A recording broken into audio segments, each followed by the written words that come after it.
6 months after the Battle of Kepler 442, Chancellor Vex stood before an emergency session of the Hegemony Council, studying reports that defied everything they understood about galactic warfare. The holographic display showed tactical summaries from 17 different engagements across human space, each one more troubling than the last.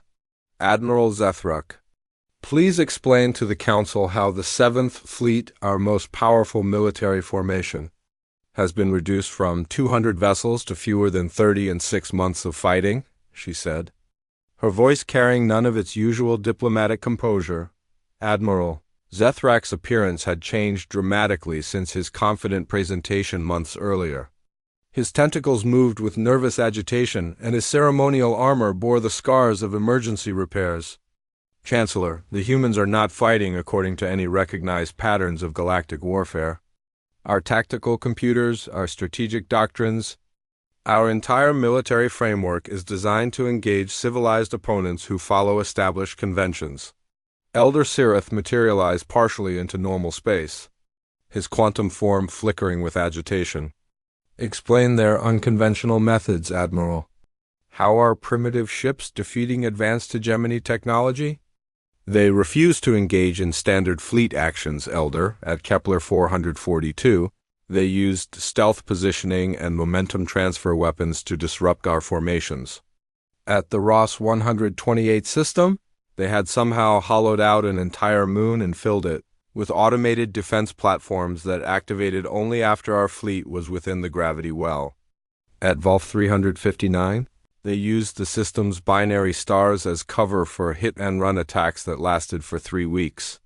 High Counselor Thane's crystalline form sparkled with frustration. These are the actions of desperate guerrilla fighters, not a spacefaring civilization. Why have our forces been unable to adapt? Because they never fight the same way twice, Admiral Zethruck replied with evident exhaustion. Every system we attack presents entirely different challenges. At Proxima Centauri, they had converted the entire asteroid belt into a maze of hidden supply depots and ambush positions.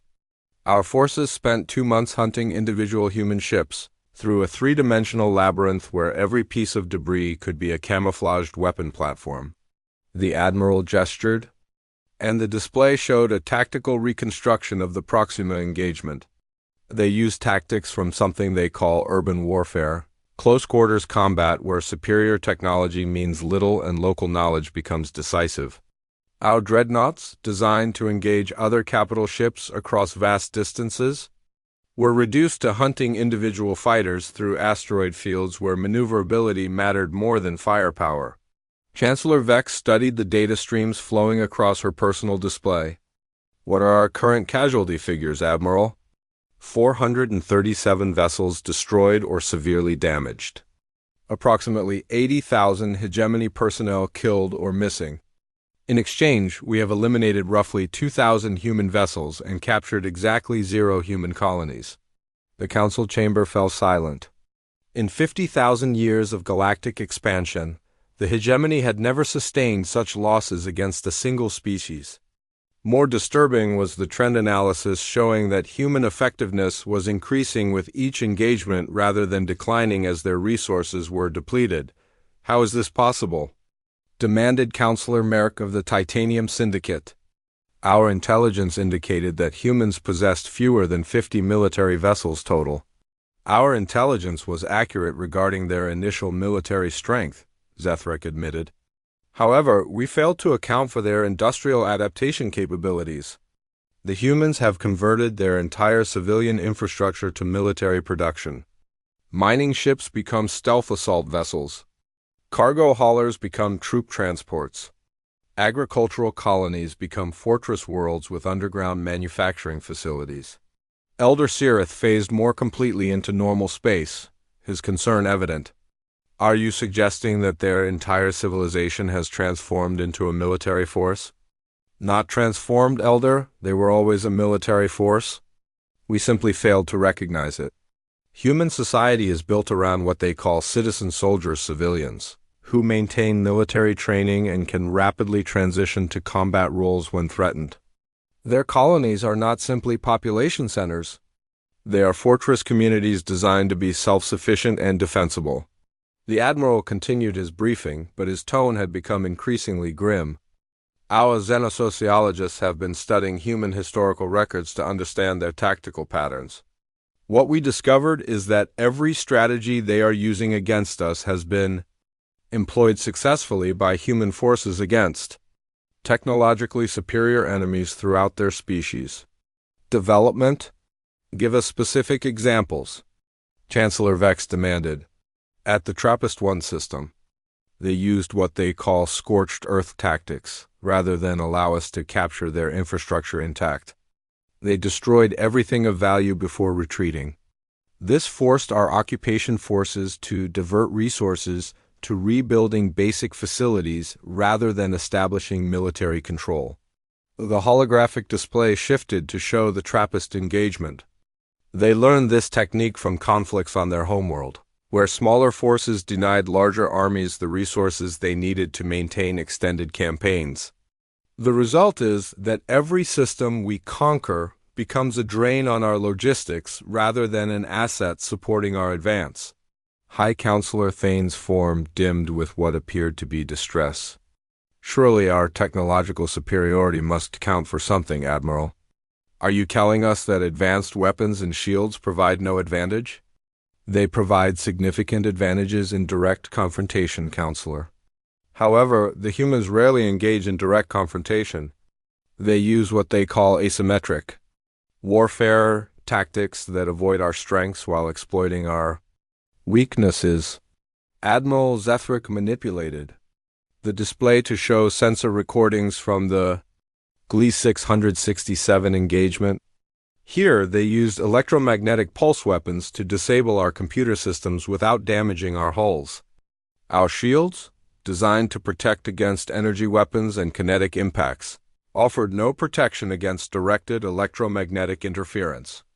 Once our computers were disabled, they boarded our vessels using soldiers equipped with primitive but effective ballistic weapons.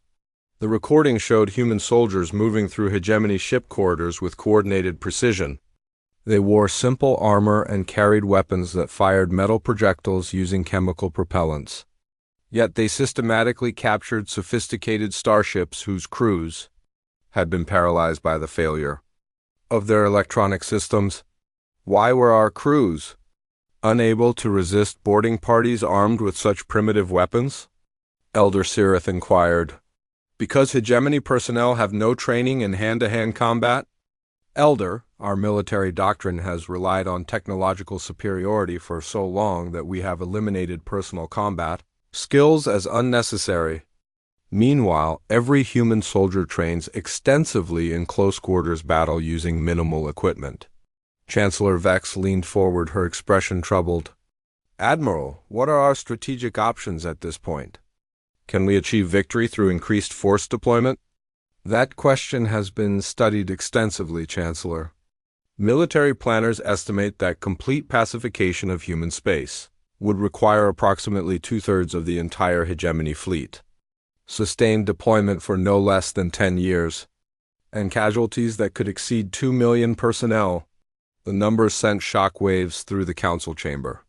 Never in hegemony history had a single species required such massive resource allocation for conquest.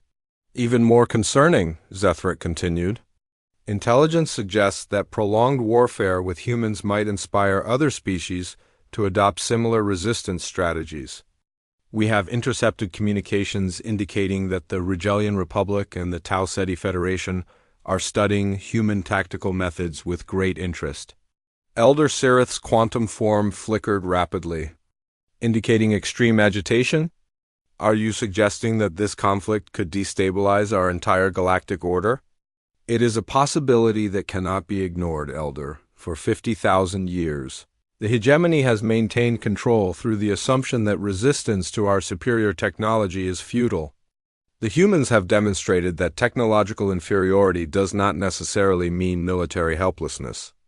If other species begin to believe that effective resistance is possible, the implications hung heavy in the chamber. The galactic hegemony ruled over 1,000 species not through constant military action but through the universal acceptance that Rebellion was pointless against their overwhelming technological advantage. If that assumption proved false, the entire structure of galactic civilization could collapse. Chancellor Vex studied the tactical displays for several long minutes before speaking. Admiral, have the humans indicated any willingness to negotiate a resolution to this conflict? They have sent periodic communications, Chancellor. General Sarah Chun has offered to discuss terms, but not the terms we initially demanded. What do they propose? Complete hegemony withdrawal from human space, formal recognition of human sovereignty over their existing territories, and establishment of diplomatic relations between equals. High Counselor Thane's crystalline form rang with what could only be described as outrage. Equals? A species that has been spacefaring for? Admiral Zethruck stood before the massive holographic display showing the spiral arm of the galaxy, where the upstart species called humans had established their pathetic colonies. The Hegemony Council chamber buzzed with excitement as representatives from dozens of advanced civilizations watched the tactical briefing. These creatures have rejected our generous offer of incorporation into the galactic hegemony, Zethruck announced, his forearms gesturing at the human territories marked in red. They claim sovereignty over 17 star systems and refuse to pay the standard tribute that every civilized species accepts. Chancellor Vex, representing the ancient Altarian Empire, leaned forward on her hovering platform. How long have these humans been spacefaring, Admiral? Barely 3 centuries, Chancellor. They achieved faster-than-light travel using primitive nuclear pulse drives when our ancestors were already building ringworlds. Their technology is laughably outdated. Their ships are crude metal constructs held together with what they call steel and titanium, materials we abandoned 50,000 years ago. Laughter rippled through the chamber. High Counselor Thane of the Crystal Collective chimed like broken glass as he spoke. 300 years?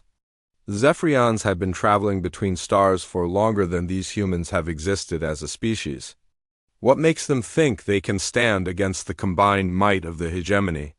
Admiral Zethrak's tentacles writhed with amusement. Intelligence reports suggest they believe their military history gives them some advantage.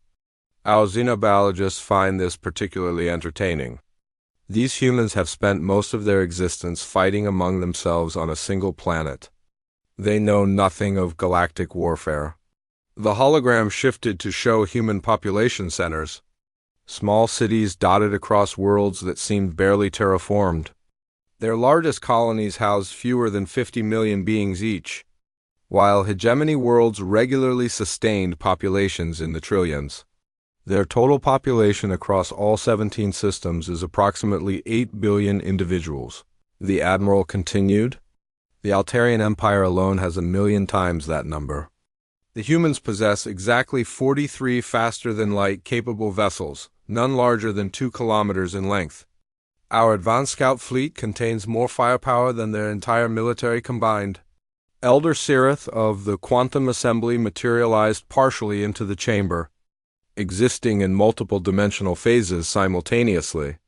Have they responded to our final ultimatum? Yes, Elder. Their representative, someone called General Sarah Chun, delivered their response this morning. Zethric manipulated the controls, and a 3-dimensional image of a human female appeared above the council floor. The recording began to play. The human stood in what appeared to be a simple military uniform, her insignia modest compared to the elaborate ceremonial armor worn by hegemony commanders. She looked directly at the recording device with an expression that many council members found difficult to interpret. To the Galactic Hegemony Council, she began. The United Earth Alliance and our colonial settlements have received your demand for immediate surrender and incorporation into your political structure. After careful consideration by our elected representatives and military leadership, our answer is simple: no. Several council members made sounds of disbelief. The human continued speaking. We understand you believe this decision demonstrates ignorance of your superior technology and numbers. You have made it clear that you consider us primitive and weak. However, I want to share something with you about human history that might be relevant to your planning. General Qian's image paused, then seemed to look directly at each council member in turn. Throughout our species' development, we have faced seemingly impossible odds. Time and again, smaller forces have faced larger, more advanced enemies and emerged victorious through adaptation, determination, and tactics you might not expect. When the Persian Empire, commanding millions of soldiers and vast resources, invaded Greece with what seemed like unstoppable force, a small group of Greek city-states not only resisted but ultimately drove them back. When Rome dominated the known world, Germanic tribes using primitive tactics destroyed entire legions in forests where advanced military engineering meant nothing. The council chamber had grown quiet. The human's voice carried something that the translator algorithm struggled to convey properly. More recently, when technologically advanced European empires attempted to control populations that they considered inferior, they often discovered that superior technology means nothing when your enemy knows the terrain and fights for their homes. The British Empire learned this in Afghanistan. The Soviet Union learned it again. The United States learned it in Vietnam. Technological superiority does not guarantee victory when you underestimate your opponent's willingness to adapt and sacrifice. Elder Sirith phased more completely into normal space, his curiosity evident. This is highly irregular. Is this creature attempting to negotiate? On the recording, General Chun smiled. It was not an expression any of the council members had seen before, and it made several of them uncomfortable. I am not here to negotiate or threaten. I simply want to ensure you understand what you are choosing to begin. Humans have survived ice ages, supervolcanic eruptions, asteroid impacts, and countless wars against each other. We have spent our entire evolutionary history adapting to survive in situations where we were outmatched. We have learned to be creative when we cannot be strong, fast when we cannot be large, and persistent when we cannot be powerful. The general's expression became more serious. You see our 43 ships and think them pathetic compared to your fleets? You see our small colonies and think them easy targets? But you are making the same mistake that every empire in our history has made when facing a determined population that refuses to submit. Admiral Zethric paused the recording and addressed the council. As you can see, these humans suffer from severe delusions regarding their capabilities. They speak of ancient conflicts between primitive tribes as if such experiences could somehow translate to modern galactic warfare. It would be like expecting Stone Age hunters to understand quantum physics. High Counselor Thane's crystalline form sparkled with amusement. Do they seriously believe that events from their pre-spaceflight era have any relevance to facing the combined technology of civilizations that have existed longer than their solar system? The xenopsychologists believe this is a common pattern among newly spacefaring species, Zethric replied. They become attached to legends from their planetary development phase and fail to understand the vast scales of galactic civilization. It appears to be a form of psychological defense mechanism. Chancellor Vex studied the frozen image of the human general. Still, Admiral, their response shows remarkable composure for a species facing extinction. Are we certain about our intelligence regarding their capabilities? Absolutely, Chancellor. Our sensor networks have monitored every human ship, every colony, every military installation. They possess no weapons capable of significantly damaging hegemony vessels. Their most powerful explosives are nuclear devices, technology we mastered and abandoned before these humans evolved from primitive mammals. Their energy shields operate on basic electromagnetic principles that our weapons penetrate effortlessly. Elder Sirith's quantum form flickered with thought patterns visible as color shifts. What of their industrial capacity? Can they build additional vessels quickly? Their largest shipyard can construct one vessel every 18 months.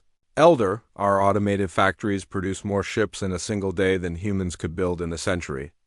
Even if we gave them 100 years of uninterrupted preparation, they could not pose a meaningful threat to the hegemony. The Admiral gestured, and the display changed to show projected casualty figures. Our military strategists estimate that complete pacification of human space will require approximately 6 standard weeks. Resistance will be minimal once they witness the destruction of their first few colonies. The psychological impact of seeing their largest cities reduced to plasma should convince any survivors to surrender immediately. How many ships will we need to commit to this operation? Asked Counselor Merrick of the Titanium Syndicate. The 7th Fleet should be more than adequate. 200 vessels, including 12 Dreadnought-class command ships. Intelligence suggests that displaying such overwhelming force will cause the humans to surrender before any actual combat occurs. Most species recognize futility when confronted with it. Chancellor Vex nodded slowly. Very well. Admiral, you have authorization to proceed with Operation Clearance. Bring the 7th Fleet to human space and demand immediate unconditional surrender. If they continue to refuse, demonstrate our resolve by eliminating their outermost colony. That should convince them to be reasonable. What shall we do with the survivors, Chancellor? Standard protocol? Relocation to designated agricultural worlds where they can contribute to hegemony food production. Their stubborn nature might actually make them useful as manual laborers, assuming we can break their rebellious tendencies. Admiral Zethrak's tentacles writhed with satisfaction. It will be a brief campaign, Council members. The 7th Fleet will depart immediately. I expect to report complete success within 2 months. As the council session ended and Captain Vilux of the Hegemony Dreadnought Eternal Dominance watched through the viewing portal as the 7th Fleet dropped out of hyperspace at the edge of the human system designated Kepler 442, the sight should have filled him with professional pride. 200 of the most advanced warships in the galaxy hung in perfect formation, their hulls gleaming with energy shields that could deflect any weapon known to galactic science. Sensors report 37 human vessels in system. Captain, his tactical officer announced. All of them appear to be civilian cargo ships and mining platforms. No military response detected. Any communication from the humans? Yes, sir. They are requesting permission to send a diplomatic envoy to discuss terms. Captain Vilux allowed himself a satisfied smile. As predicted, they recognize the futility of resistance when faced with overwhelming force. Signal Admiral Zethrak that the humans appear ready to negotiate surrender. But Admiral Zethrak, commanding from his flagship Hegemony's Wrath, was studying sensor readings that troubled him. Lieutenant Squez, are you certain these are all the human vessels in this system? Intelligence reported a permanent population of 12 million on the primary colony world. Confirmed, Admiral. We have detected no additional ships. The civilian vessels are maintaining standard orbital patterns around the mining stations and planetary installations. Where are their military vessels? Even the most peaceful species maintain some form of system defense. Before his tactical officer could respond, a new contact appeared on the sensors. A single human ship, barely a kilometer in length, approached the fleet under a diplomatic beacon. It was smaller than most Hegemony shuttlecraft. Incoming transmission. Admiral, the communications officer reported. Display it. The same human general from the earlier recording appeared on the main screen, but now she wore what appeared to be a simple spacesuit rather than a military uniform. She was aboard the small ship approaching their fleet. Admiral Zethrak, I am General Sarah Chun of the United Earth Alliance. I have come personally to discuss the terms you wish to impose on our colonies. Admiral Zethrak's tentacles writhed with amusement.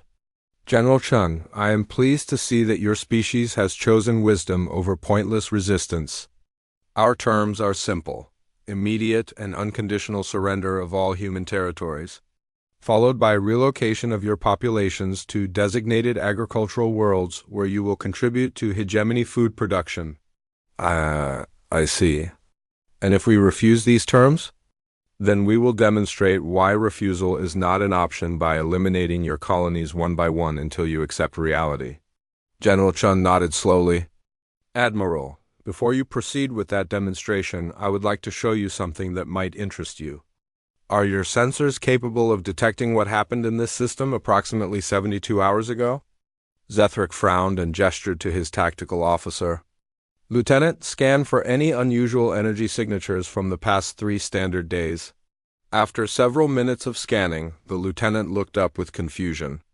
Admiral, sensors indicate massive industrial activity throughout the asteroid belt. Automated mining systems appear to have been operating at maximum capacity for at least the past week. Mining for what purpose? General Chun's image smiled with that same unsettling expression from her earlier recording. Admiral, you mentioned in your council session that human ships are constructed from primitive materials like steel and titanium. That is correct. However, I suspect your intelligence analysts failed to investigate why we choose these materials. Enlighten me. General, we use steel and titanium because they are abundant, easy to manufacture and simple to repair with basic tools. More importantly, they are essentially invisible to most advanced sensor systems because they register as natural planetary materials. Your sensors have been detecting our civilian mining ships and orbital platforms. However, they have not detected the 800 combat vessels currently positioned throughout this asteroid belt. Admiral Zethrak's tentacles went rigid. Impossible. Our sensors would detect any ships within a 12 light-hour radius. Your sensors detect energy signatures, exotic materials, and advanced technology. Our ships generate minimal energy signatures when running silent. They are constructed entirely from materials that exist naturally in this system. When powered down and positioned among asteroids of similar composition, they become effectively invisible to your detection systems. The Admiral gestured frantically to his tactical officer.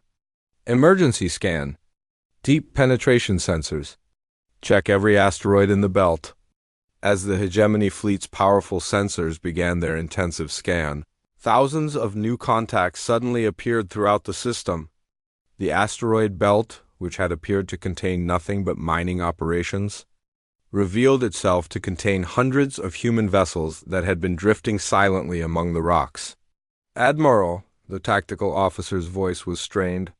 Confirmed contacts now number 843 human vessels. They were using some form of advanced stealth technology. General Chun's voice interrupted their panicked communications. Not advanced technology, Admiral. Primitive technology used cleverly. We learned this technique from our own history.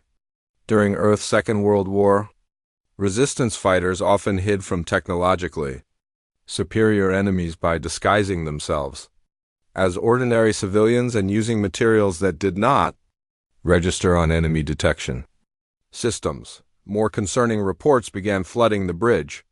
Admiral, sensor drones throughout the system are going offline, the communications officer reported. We are losing our surveillance network. How? We have not detected any weapons fire. General Chen's expression remained calm. Human mining ships carry powerful industrial lasers for cutting through asteroid rock. The same lasers that can slice through solid stone can also disable the delicate sensors on your surveillance drones. Your technology relies on exotic materials and complex electronics that are vulnerable to precise application of basic tools. Admiral Zethrak felt his confidence beginning to erode, but he maintained his composure. General, you may have managed some tactical surprises, but 800 primitive vessels cannot threaten 200 hegemony dreadnoughts. Our shields alone can withstand anything your technology can produce. Perhaps. But I notice your fleet has positioned itself in a standard galactic combat formation, optimized for engagement with other fleets using similar technology and tactics. Are you familiar with the Battle of Thermopylae from human history, Admiral? I am not interested in your primitive legends, General. 300 Spartan warriors held off an army of hundreds of thousands by choosing the battlefield carefully. They positioned themselves in a narrow pass where numerical superiority became irrelevant, because only a few enemy soldiers could attack at any given time. As she spoke, Admiral Zethrak became aware that his fleet's formation, which had seemed imposing when they first arrived, was now surrounded. The human vessels were not arranged in any recognizable combat formation. Instead, they had positioned themselves throughout three-dimensional space in a pattern that seemed random until Zethrak began to understand its purpose. Lieutenant, tactical analysis? If the human vessels were to attack simultaneously from their current positions, what would be our optimal response? The tactical computer processed the question for several seconds, before displaying results that made everyone on the bridge uncomfortable. Admiral, the human vessels are positioned such that any movement by our fleet would expose our rear sections to attack from multiple vectors. They have eliminated our ability to maneuver without accepting significant casualties. Our shields can withstand their weapons. Yes, Admiral. But their positioning means we cannot bring our primary weapons to bear on more than 15% of their vessels at any given time. Meanwhile, all of our ships are exposed to attack from multiple human vessels simultaneously. General Chun continued speaking as if she could hear their conversation. Admiral, you have superior technology and more powerful individual ships. However, you have positioned your fleet according to standard galactic combat doctrine, which assumes your enemy will also follow predictable patterns. Humans learned long ago that when facing superior enemies, you must refuse to fight on their terms. What are you proposing, General? I am not proposing anything, Admiral. I am informing you of what is about to happen. In approximately 30 seconds, you will order an attack on our forces. Your ships will destroy perhaps 50 or 60 of our vessels in the first exchange. However, our remaining ships will respond with focused attacks on your command vessels, using tactics your strategic computers are not programmed to anticipate. Admiral Zethrak's tactical officer looked up with alarm. Admiral, human vessels are powering up their weapon systems. Energy signatures indicate they are charging some form of kinetic projectile system. Kinetic projectiles? Against our shields? General Chun smiled again. Admiral, your shields are designed to deflect energy weapons and absorb explosive impacts. They are incredibly effective against the sophisticated weapons used by galactic civilizations.